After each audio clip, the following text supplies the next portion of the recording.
আসসালামু আলাইকুম। যাদের ভিসা রিফিউজ হয়েছে ইউকে, ইউএসএ, কানাডা, অস্ট্রেলিয়া থেকে তারা কি করবেন? প্রথমত হচ্ছে যদি আপনি মনে করেন যে আপনার ইউকের ভিসা বা কানাডা, অস্ট্রেলিয়ার ভিসা যেগুলো ডকুমেন্ট বেসড অ্যাপ্লিকেশন সেই ভিসাগুলো রিফিউজ হওয়ার সময় কিন্তু একটা তাদের রিফিউজালের একটা কারণ তারা মেনশন করে দেয় রিফিউজাল লেটারে। সেই রিফিউজাল লেটারের কারণটি যদি আপনার কাছে মনে হয় যে একটি ভুল কারণ, একটি আ সঠিক কারণ না এবং যেই কারণে তারা আপনার ভিসাটা রিফিউজ করেছে সেই অনুযায়ী আপনার কাছে প্রপার ডকুমেন্ট আছে। সেই ক্ষেত্রে আপনি এই ডিসিশনকে চ্যালেঞ্জ করতে পারেন। আ যদি ইউকের ভিসা রিফিউজ হয় সেক্ষেত্রে আপনি একটি প্রি অ্যাকশন ফাইল করতে পারেন এবং প্রি অ্যাকশন ফাইল করার জন্য অবশ্যই আপনার একজন সলিসিটরকে ইনস্ট্রাক্ট করতে হবে। উনাকে আপনার ইনস্ট্রাকশন দিতে হবে। সেক্ষেত্রে আপনার যথেষ্ট পরিমাণ ফিস দিতে হবে এবং এই ফিসটা কিন্তু অনেক সময় দেখা যায় যে ৳৫০০ থেকে আরও অনেক বেশি ফিস দিয়ে একজন সলিসিটরকে হায়ার করতে হয়। তো আপনার কাছে যদি মনে হয় যে আপনি আ একজন সলিসিটরকে হায়ার করার মতো যথেষ্ট পরিমাণ টাকা আপনার কাছে নেই, সেই ক্ষেত্রে অবশ্যই আপনি আ একটু ওয়েট করে একটা নতুন একটি ভিসা অ্যাপ্লিকেশন কিন্তু সাবমিট করতে পারেন এবং আপনি যদি নতুন একটি অ্যাপ্লিকেশন সাবমিট করেন, সেই ক্ষেত্রে অবশ্যই আপনাকে খেয়াল রাখতে হবে যেই কারণে তারা ভিসাটা রিফিউজ করেছে, সেই কারণটা আপনার নতুন অ্যাপ্লিকেশনে মেনশন করতে হবে। আপনার আগের রিফিউজালটা আপনার অবশ্যই উল্লেখ করতে হবে এবং কোন কারণে তারা রিফিউজ করেছিল এবং কেন সেই কারণটি ভুল, এটি অবশ্যই আপনার নতুন যে অ্যাপ্লিকেশনটি করবেন সেখানে সুন্দরভাবে এক্সপ্লেইন করতে হবে এবং সেই অনুযায়ী ডকুমেন্ট দিতে হবে। তবে যদি আপনার কাছে কোনো অর্থনৈতিক সমস্যা না থাকে, কারণ আমি বলেছি একবার যে বিভিন্ন ল ফার্ম আছে তারা ৳৫০০ থেকে আরও অনেক বেশি পাউন্ড চার্জ করে থাকে। ডিপেন্ড করে কোন ল ফার্মকে আপনি এনগেজ করবেন।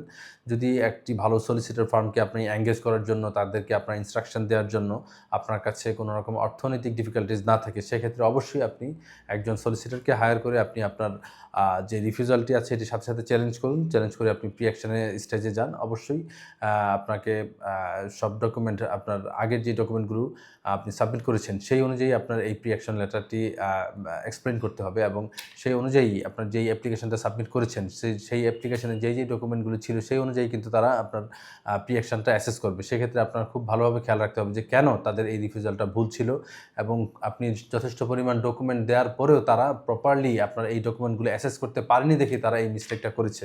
এই জিনিসটা খুব ভালোভাবে এক্সপ্লেইন করতে হবে। যদি আপনার এই অ্যাপ্লিকেশনটা যেটা করেছেন, সেই আপনার কাছে যথেষ্ট কারণ রয়েছে কিন্তু আপনি ওই যে ডকুমেন্টটা সেটা আপনি দেননি বা ভুলে গেছেন এবং এইটা তারা বারবার মেনশন করেছে। হয়তোবা ধরেন এরকম হতে পারে যে আপনি আপনার ফ্যামিলি ব্যাকগ্রাউন্ড এক্সপ্লেইন করেননি বা এক্সপ্লেইন করেছেন সেই অনুযায়ী ডকুমেন্ট দেননি। তখন কিন্তু আপনি প্রি অ্যাকশনে গেলেও কিন্তু আপনার এই প্রি অ্যাকশনটা দুর্বল হয়ে যাবে। এজন্য এই জিনিসটা খুব সেনসিটিভ। আপনাকে খুব ওয়াইজলি ডিসিশন নিতে হবে। আপনি কি প্রি অ্যাকশন করবেন নাকি কয়েকদিন ওয়েট করে আবার একটি ফ্রেশ অ্যাপ্লিকেশন করবেন। এটা আপনার খুব আ বা খুব সূক্ষ্মভাবে একটি খুব সচেতনতার সাথে একটি ডিসিশন নিতে হবে।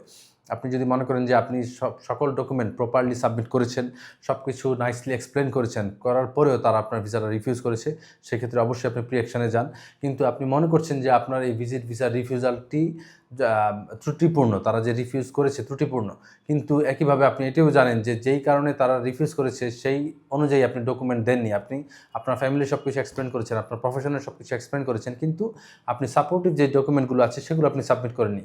সেক্ষেত্রে আপনার উচিত হবে প্রি অ্যাকশন প্রটোকলে না গিয়ে আপনি কিছুদিন ওয়েট করে আবার নতুন একটি ফ্রেশ একটি অ্যাপ্লিকেশন দিয়ে সব সাথে যত প্রপার ডকুমেন্টেশন করে অর্থাৎ যতগুলো সাপোর্টিভ ডকুমেন্ট আছে যে জিনিসগুলো রিলেভেন্ট আপনার অ্যাপ্লিকেশনের সাথে সেই জিনিসগুলো এক্সপ্লেইন করে সকল সাপোর্টিভ ডকুমেন্টসগুলো সাবমিট করে তখন আপনি কিন্তু একটি নতুন অ্যাপ্লিকেশন করলে সেক্ষেত্রে আপনার ভিসাটা হওয়ার যথেষ্ট পরিমাণ কারণ রয়েছে।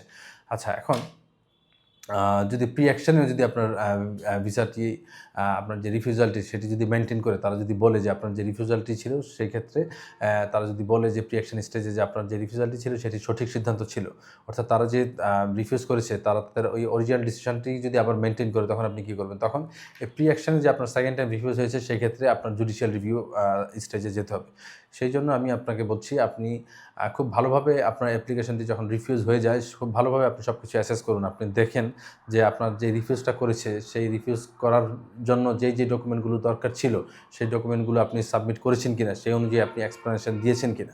এইভাবে যদি আপনি যাচাই বাছাই করতে পারেন আমি আশা করি আপনি সঠিক সিদ্ধান্ত নিতে পারবেন। আপনি বুঝে শুনে সিদ্ধান্ত নেন আপনি কি প্রি অ্যাকশন স্টেজে যাবেন নাকি নতুন করে একটি ফ্রেশ অ্যাপ্লিকেশন সাবমিট করবেন।